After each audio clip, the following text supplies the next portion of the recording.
s'il est majeur et vacciné. Selon les informations de l'Express, en effet, Nicolas Sarkozy aurait reçu une première injection en janvier dernier, à l'hôpital militaire Percy, dans Hauts-de-Seine. Une information étonnante, puisque l'ancien président de la République n'est âgé que de 66 ans et n'aurait pas dû encore pouvoir se faire vacciner puisque la vaccination n'est pas encore ouverte aux personnes de moins de 75 ans, hormis pour les personnes à risque et les soignants. Interrogé à ce sujet par nos confrères, l'entourage de Nicolas Sarkozy n'a pas voulu donner de précisions sur cette vaccination anticipée. Et en privé, l'ex-chef de l'État se serait montré très critique envers Emmanuel Macron. Notamment à cause de la campagne de vaccination lancée en France il y a plusieurs semaines. Le vaccin Sputnik, quand est-ce qu'il va le mettre sur le marché ?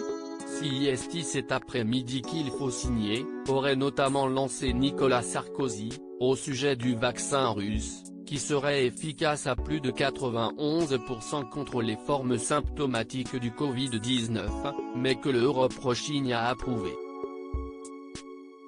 Auprès de ses proches, l'ex-chef de l'État se serait également énervé de la lenteur de la campagne vaccinale.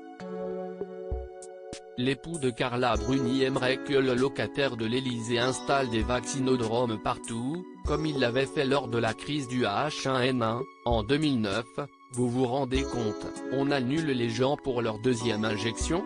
Et si l'information n'a pas été confirmée, les critiques pleuvent.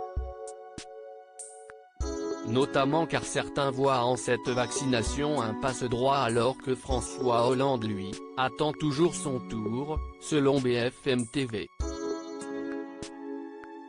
Emmanuel Macron, je défends la stratégie que nous avons adoptée au début de mois de février, sur l'antenne de TF1, Emmanuel Macron a pris la parole au sujet de la campagne de vaccination, jugée trop lente par certains.